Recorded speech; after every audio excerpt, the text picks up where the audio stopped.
साधवा साधुभूषण। आप जिसकी शरण में जा रहे हो ये हमेशा सोच करके जाओ कि आप अपने जीवन का सर्वस्व उसको समर्पण करने जा रहे हो। वो आपको नरकों की यात्रा भी दिला सकता है और सीधे भगवान की भी प्राप्ति करवा सकता है। इसलिए बिना सोचे बिना समझे शरणागति भी नहीं करनी चाहिए। कैसे संत हूं तितिक्षवा कारुणिकः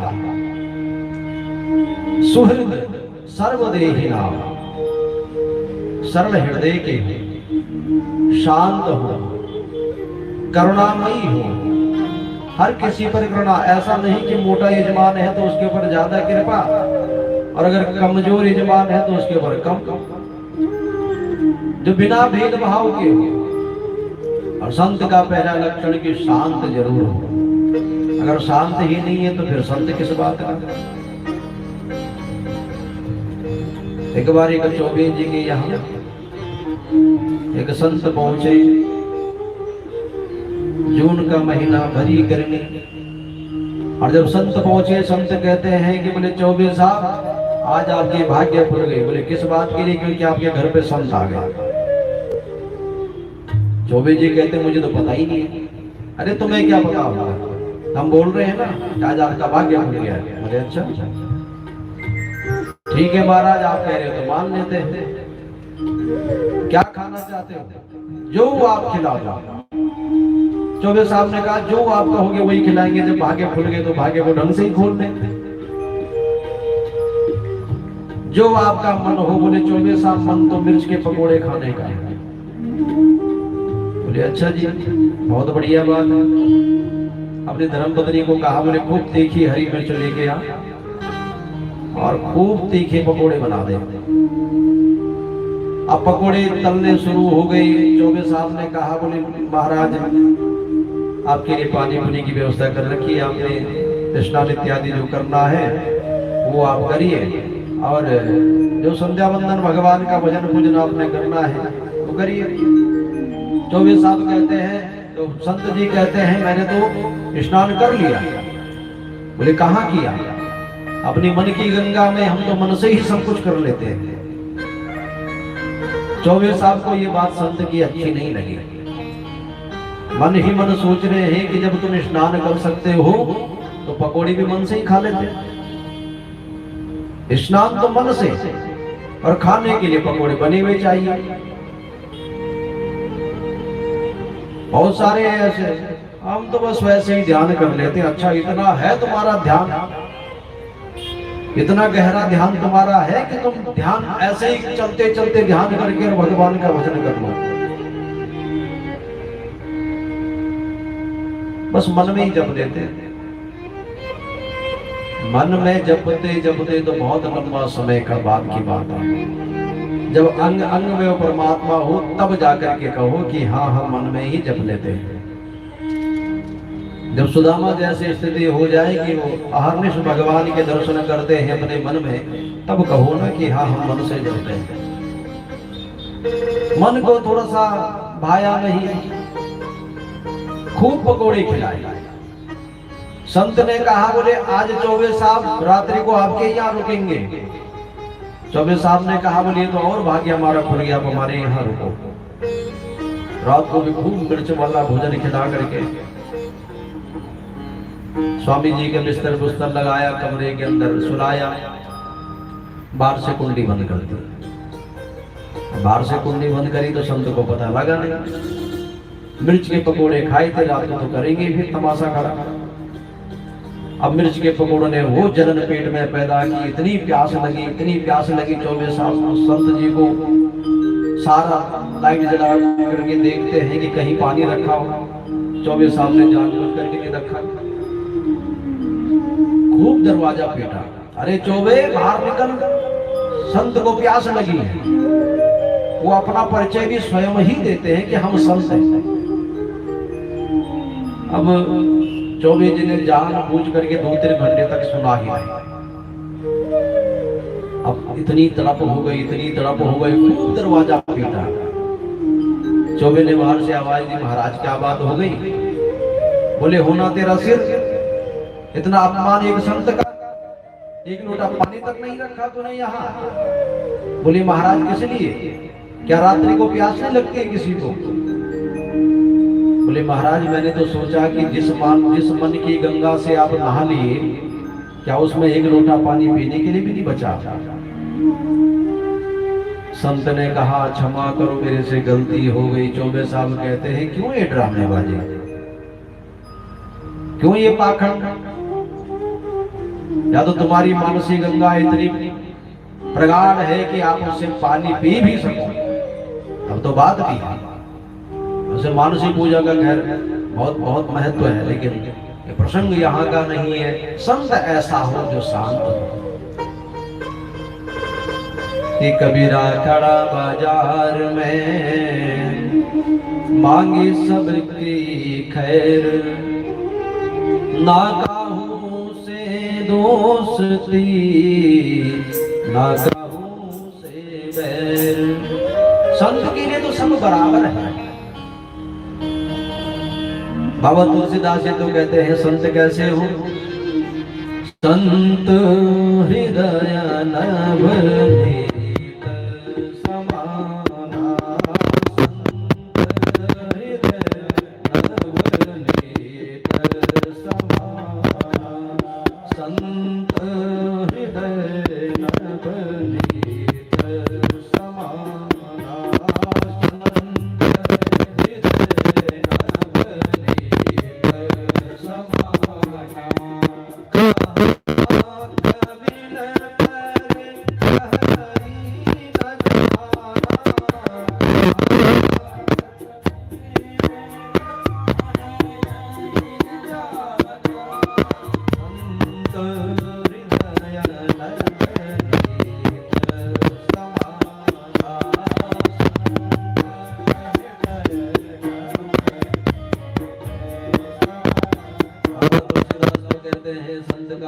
नवनीत मक्खन की तरह होता है।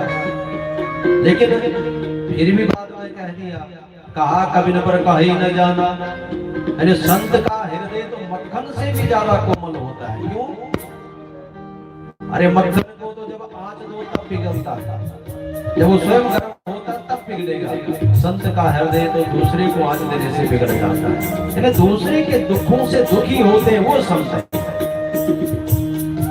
वो संत है जो अपना सब घर में छोड़ करके और फिर जंगलों में तपस्या करते हैं। वो संत जो समाज का कल्याण चाहते हैं वो संत है। ऐसे संत के शरण में मां आप जाओ। भक्ति का स्वरूप बताया है और महदादि का भी लक्षण बताया।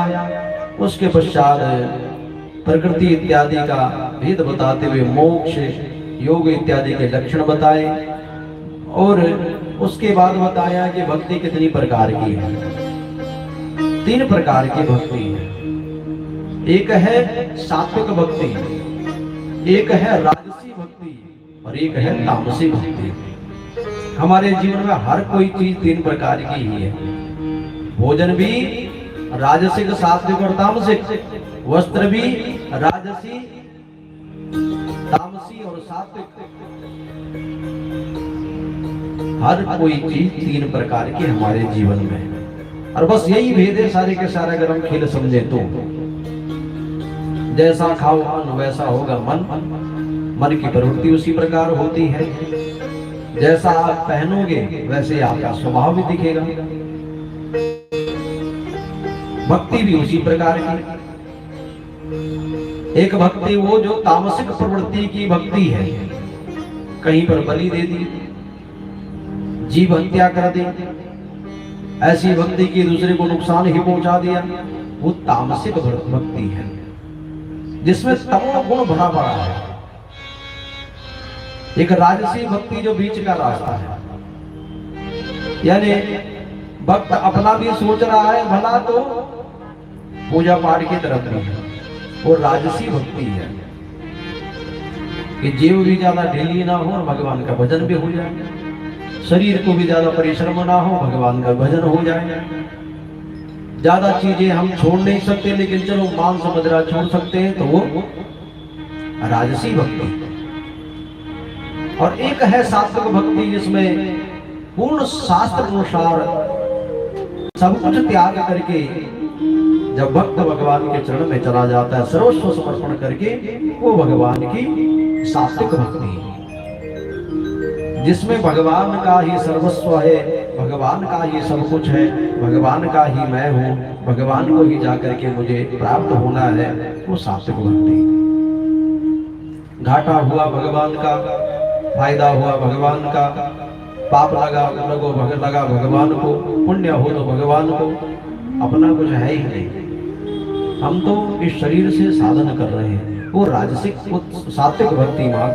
और देह में आसक्ति का बहुत सुंदर निरूपण किया है कि परिवार के लोगों के लिए आप जितना मां कर लो, जितना कर लो, कोई साथ नहीं देता है, कोई भी साथ नहीं देता।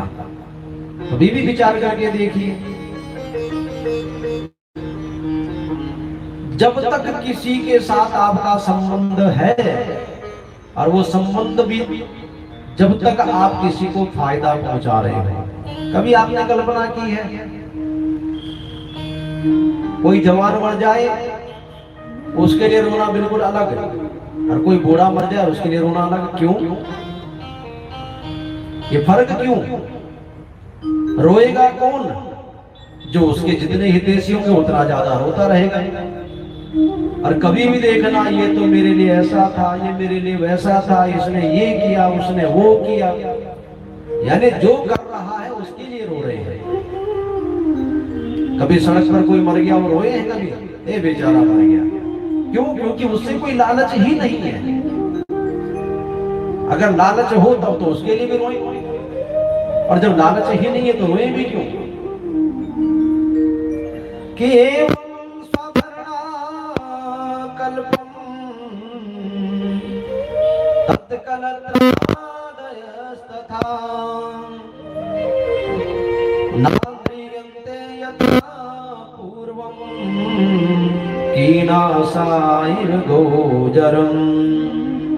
मां, कहीं कहीं पर तो देखा है कि बुढ़ापा तो इतना अपमान होकर के गुजरता है कि ना पूछो। इतना बच्चे अपमान करते हैं, इतना अपमान करते हैं। उसी घर में, जिस घर के लिए उन्होंने सब कुछ अपना न्योछावर कर दिया, उसी घर में वो नौकरों से भी बदतर रहते हैं। कभी उनके जीवन की कल्पना करके देखिए, उन्होंने क्या क्या उस परिवार के लिए किया है, कैसे कैसे दुख उन्होंने झेले, कैसे कैसे कष्ट उन्होंने झेले, क्या क्या नहीं अपने बच्चों के लिए करते हैं। अपने बच्चे कहते हैं कि कहीं सड़े रहो एक कोठरी में, और फिर बच्चे कहते हैं ठीक है हम तो विदेश भाग गए, तुम रहो आराम से। ये अव्यवस्था है इस समाज की। आखिरकार वो बुजुर्ग किसके सहारे रहेंगे, किसके सहारे? और क्या करें उस धन का और उस दौलत का, जब बुढ़ापे में संतान ही साथ नहीं है? किस चीज के लिए इतना? संतान विदेश भाग गई और यहाँ पर माँ बाप बेचारे रो रहे, फिर दुखी हो रहे। इसलिए हे माँ, अपना उद्धार करने की सोचनी चाहिए। अगर कोई सोचे कि बुढ़ापे में कुछ हो, बुढ़ापे में कुछ नहीं होता। कि वायु नोत्कर्म तो तारा, कप संरुद्ध नाड़िका,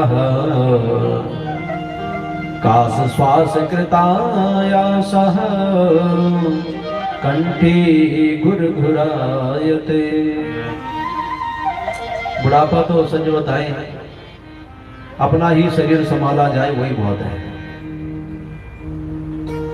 हम एक दिन बीमार होते, युवावस्था की बात, हिल जाते हैं। बुढ़ापा तो बीमारियों का ही घर है।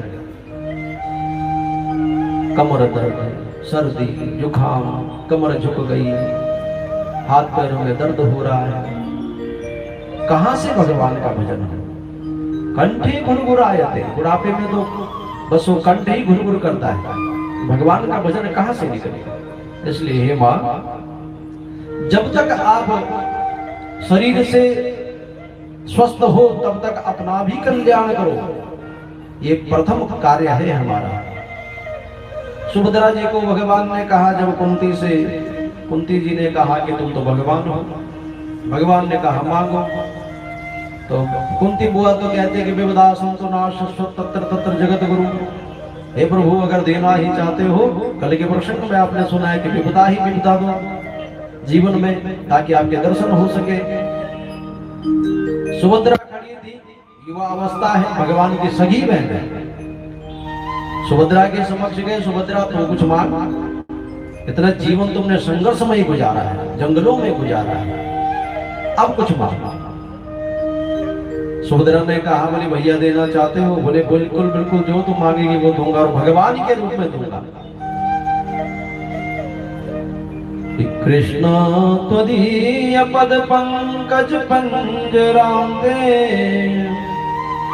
देव में विशतोन्मानस राजहंसा प्राणा प्रयाण समय कपवात पित्ते कंठावरोदन विदोष्मरणम कुतस्ते। आप मुझे अपने चरणों की सेवा दो। और जैसे ये बात कही, भगवान की आंखों में आंसू धारा आई। कहा, लोग तो कहते हैं कि बुढ़ापे में भगवान का भजन करना चाहिए, तो भली जवानी में मांग रही है।